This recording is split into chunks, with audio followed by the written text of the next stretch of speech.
Hi friends, వీడియోలోకి వెళ్ళిపోదాం. డబ్బు ఉన్నప్పుడు మనిషి చుట్టూ బంధువులు ఉంటారు. డబ్బు పోయినప్పుడు ఆ బంధువులే మన వాళ్ళు తెలుస్తుంది. ఒకసారి ఆలోచించండి, మీ దగ్గర 10 లక్షలు ఉంటే మీ ఫోన్కి రోజుకు 10 కాల్స్ వస్తాయి. మీరు ఒక హోటల్లో భోజనం పెడితే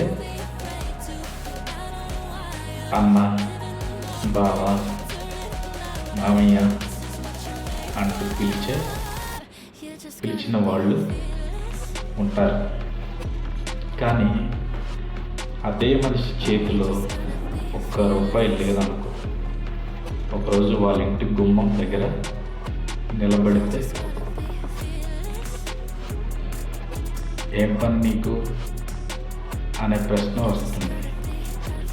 అదే మనిషి రక్త సంబంధం, కానీ డబ్బు మారగానే మాట ఎందుకు మారుతుంది?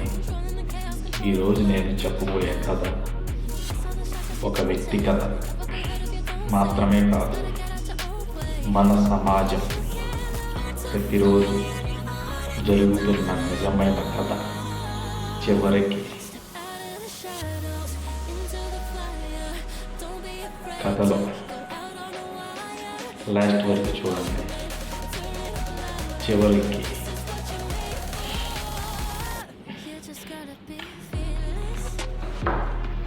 చూసి కామెంట్స్లో తెలియజేయండి. ఎందుకంటే చివరిలో వచ్చే ఒక మాట మీరు ఇప్పటి వరకు నమ్మిన కొన్ని బంధాల గురించి ఆలోచించేలా చేస్తుంది. సందీప్ అనే ఒక వ్యక్తి ఉంటాడు. చిన్నప్పటి నుంచి కష్టపడి మనిషి తన తండ్రి చనిపోయాడు. అతని వయసు 20 సంవత్సరాలు. తన తల్లితో చెల్లెళ్ళతో అప్పులు, చేతిలో డబ్బు లేదు. కానీ ఒక మాట మాత్రం ఉంది,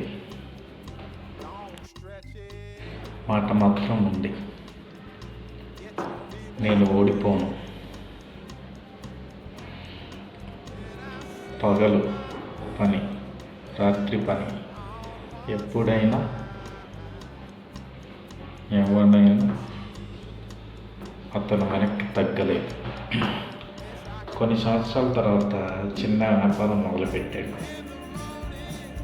మొదట నష్టం, తర్వాత కొంచెం లాభం, మళ్ళీ నష్టం. కానీ అతను ఆగలేదు. చివరి వరకు వ్యాపారం బాగానే నడిపించాడు. డబ్బు వచ్చింది, ఇల్లు కట్టుకున్నాడు, కారు కొన్నాడు, తల్లి కోసం మంచి ఇల్లు కొనిపెట్టాడు. అక్కడ మంచి కథ మారింది. నిన్నటి వరకు సందీప్ ఏం చేస్తున్నాడు రా అని అడిగిన బంధువులు ఇప్పుడు సందీప్ ఎలా ఉన్నాడు రా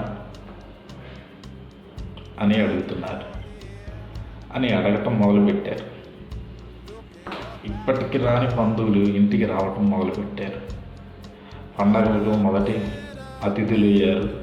అతనికి అనిపించింది, నా వాళ్ళు నన్ను చాలా బాగా ప్రేమిస్తున్నారు.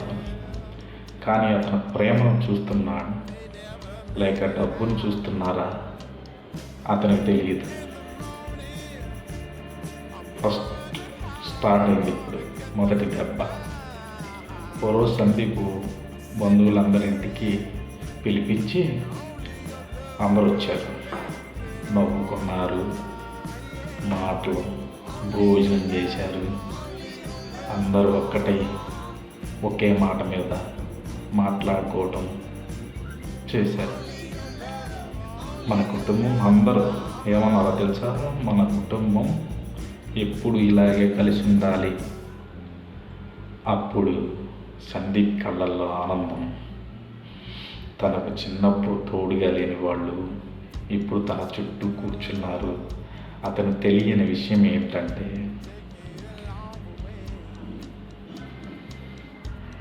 తను లేచి వెళ్ళిన తర్వాత వాళ్ళల్లో కొందరు ఇలా మాట్లాడుతున్నారు. సందీప్ దగ్గర చాలా డబ్బు బాగా ఉంది, ఎవరైనా సహాయం అడిగితే చేస్తాడు, అతని దగ్గర పెట్టుబడి పెడితే మనకు లాభం, మనకి బాగా లాభం అని. సందీప్ ఆ మాటలు వినలేదు. అతను మాత్రం నా కుటుంబం నన్ను ప్రేమిస్తున్నారు అని నమ్మాడు. అసలు ట్విస్ట్ అంటే ఏంటో తెలుసా?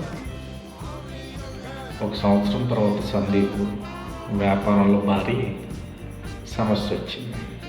పెట్టుబడి మొత్తం పోయింది, అప్పులు పెరిగాయి, బ్యాంకు ఒత్తిడి, వ్యాపారం మూతపడిపోయింది, కారు అమ్మేశాడు, ఖరీదైన వస్తువులు అమ్మేశాడు. చివరికి అతను ఒక చిన్న అద్దెంట్లో మారిపోయాడు. ఓ రోజు అతను ఫోన్ మోగింది. అది ఒక బంధువు. సందీప్ సంతోషించాడు. ఇన్ని రోజుల తర్వాత నన్ను గుర్తు చేసుకున్నాడు అని ఫోన్ ఎత్తాడు.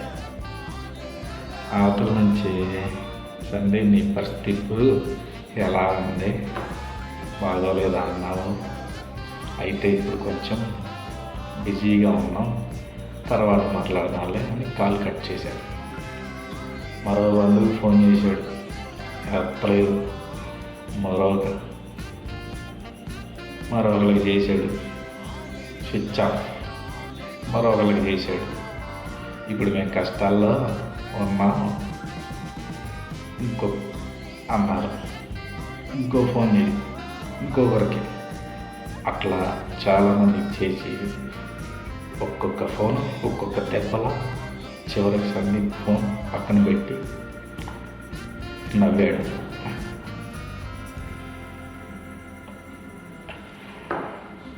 నవ్వి, కానీ ఆ నవ్వులో కన్నీళ్ళు ఉన్నాయి. అతను తన తల్లిని చూసి అన్నాడు, అమ్మా మన దగ్గర డబ్బు పోయింది కదా అన్నాడు. తల్లి అడిగింది. అవునా నాన్న? సందీప్ మెల్లగా అన్నాడు. డబ్బుతో పాటు బంధువులు కూడా పోయారే తల్లి అంది. దగ్గరకు వచ్చి అతని దగ్గర కూర్చొని, నాన్న ఏడవకు. సందీప్ అన్నాడు, నేను డబ్బు కోసం ఏడవట్లేదమ్మా, మారిన మనుషుల కోసం ఏడుస్తున్నా. తల్లి తల నిమురుతూ నెమ్మదిగా,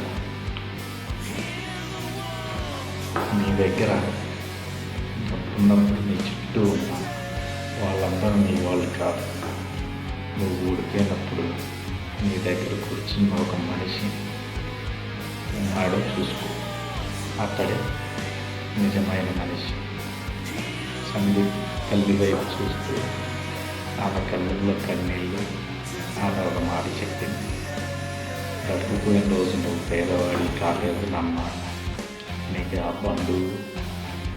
బంధాలు ఉన్నాయని తెలిసిన రోజు నువ్వు ధనవంతుడు అవుతావు. సందీప్ నిశ్శబ్దంగా తల్లి చేతిని పట్టుకొని ఆ రాత్రి అతను ఏడుస్తూ అది ఓటమి ఏడు కాదు. మళ్ళీ లేచాడు, మళ్ళీ ఏడ్చాడు. మరుసటి రోజు ఉదయం సందీప్ మళ్ళీ పని మొదలుపెట్టాడు. చిన్న పని, చిన్న ఆదాయం, కానీ పెద్ద నమ్మకం. రోజులు గడిచాయి. అతను మళ్ళీ ఎదగటం మొదలుపెట్టాడు. ఒకరోజు అతని దగ్గర ఒక వ్యక్తి వచ్చాడు. అతను సందీప్ చాలా దగ్గర బంధువు. ఏళ్ల క్రితం సందీప్ ఏడుస్తున్నప్పుడు ఒక్కసారి కూడా ఫోన్ చేయని వ్యక్తి ఇప్పుడు వచ్చి అన్నాడు, సందీప్ మనం కలిసి బిజినెస్ చేద్దాం, సందీప్ చిరునవ్వాడు. అన్నా, నేను ఇప్పుడు చిన్నగా మొదలుపెట్టాను, పెద్దగా చెయ్యాలి కదా. చెయ్యాలి, అయితే నా డబ్బు పెట్టుబడిగా పెడతాను. సందీప్ ఒక్క క్షణం అతన్ని కళ్ళల్లోకి చూశాడు. తర్వాత అన్నాడు, అన్న, మీరు ఇప్పట్లో నా దగ్గర డబ్బు ఉన్నప్పుడు, నా బంధువులు నేను డబ్బు కోల్పోయినప్పుడు మీరు కనిపించలేదు.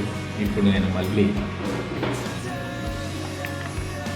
నిలబడాలనుకుంటున్నాను, మీరు మళ్ళీ వచ్చారు. అతను మౌనంగా నిలబడ్డాడు. సందీప్ మరో మాట అన్నాడు, సారీ, నాకు డబ్బు అవసరం లేదు, నాకు నిజమైన మనుషులు అవసరం. కొన్ని సంవత్సరాలు గడిచాయి. సందీప్ మళ్ళీ పెద్ద స్థాయికి చేరుకున్నాడు. కానీ ఈసారి అతని ఇంటి తలుపు అందరికీ తెరచలేదు. ఎందుకంటే అతని బంధువులను ద్వేషించటం నేర్చుకున్నాడు, బంధువులను గుర్తించడం నేర్చుకున్నాడు. ఒకరోజు అతని పాత బంధువులందరూ ఒక కార్యక్రమానికి వచ్చారు. అందరూ అతన్ని చూసి, సందీప్ నువ్వు చాలా ఎదిగావు, సందీప్ నువ్వు చాలా ఎదిగావు అనగా సందీప్ నవ్వాడు. అప్పుడు ఒక చిన్న పిల్లవాడు అతని దగ్గరికి వచ్చాడు. అన్న, నువ్వు ఎంత పెద్దవాడివి, ఎలా అయ్యావు?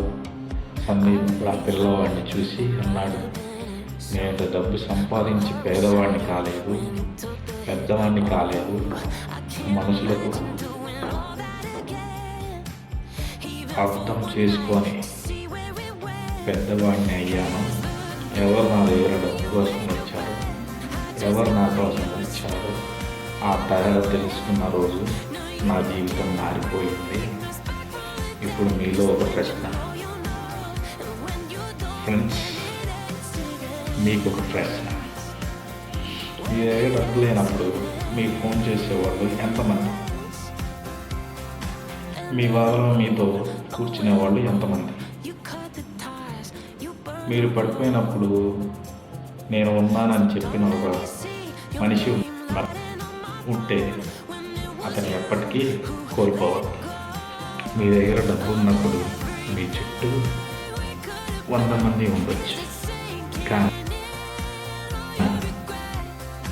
కానీ మీ కష్టాల్లో మీ పక్కన నిలబడిన ఒక మనిషి ఆ 100 మంది కంటే విలువైన వాడు. అందుకే ఎవరైనా మీ పరిస్థితిని చూసి మిమ్మల్ని తక్కువగా చూస్తే వాళ్ళలో గొడవ పడకండి, వాళ్ళని తిట్టకండి, నిశ్శబ్దంగా ఎదగండి. ఎందుకంటే మీ విజయం వాళ్ళకి ఇచ్చే సమాధానం కంటే మీ వ్యక్తిగతం మీకు ఇచ్చే గౌరవమే ముఖ్యం.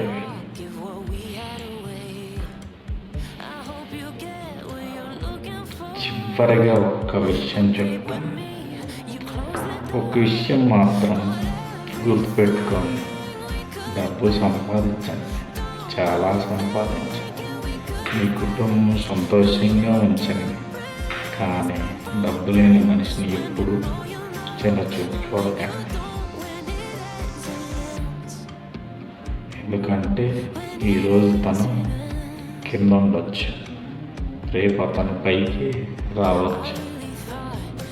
అదే విధంగా ఈరోజు మీరు పైకి ఉన్నారు, రేపు పరిస్థితులు ఎలా ఉంటాయో ఎవరికి తెలియదు. కాబట్టి మనిషి డబ్బుతో కొలవకండి, బంధాన్ని ఆశతో కొలవకండి, గౌరవాన్ని బ్యాంక్ బ్యాలెన్స్తో కొలవకండి.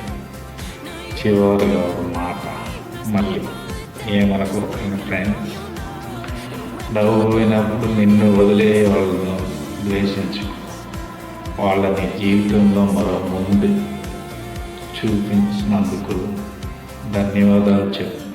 ఎందుకంటే కొంతమంది మన జీవితంలో బంధువులుగా వస్తారు, కొంతమంది పాఠాలుగా నేర్పిస్తారు. ఆ పాఠాలను అర్థం చేసుకున్నవాడే నిజంగా ధనవంతుడు. నీ దగ్గర ఈరోజు డబ్బు లేకపోయినా పర్లేదు, నీ దగ్గర నమ్మకం ఉంటే నీ కథ ఇంకా ముగియలేదు. లేచి నిలబడు, కష్టపడు, నిశ్శబ్దంగా ఎదుగు. ఒక్కరోజు నీ పరిస్థితి కాదు, నీ పట్టుదల నీ గురించి మాట్లాడుతుంది. ఈ కథలో మీ జీవితాన్ని దగ్గరగా అనిపించి ఒక మాట ఉంటే కామెంట్స్లో నేను మళ్ళీ లేస్తాను అని రాయండి ప్లీజ్. ఈ వీడియో మీకు మాత్రమే కాదు, డబ్బు లేకపోవటం వల్ల బాధపడుతున్న ఒక మనిషికి కూడా చేరాలి. ఈ వీడియో ఎక్కడ దాకా వెళ్తుందో కామెంట్స్లో ఊరు పేరు కూడా మెన్షన్ చేయండి ఫ్రెండ్స్. తెలుసుకుందామని ఈ వీడియోని షేర్ చేయండి. ఇలాంటి నిజ జీవితంలో మోటివేషన్ కథలు మీకోసం వర్ష క్రియేషన్ ఛానల్లో డైలీ వస్తూ ఉంటాయి.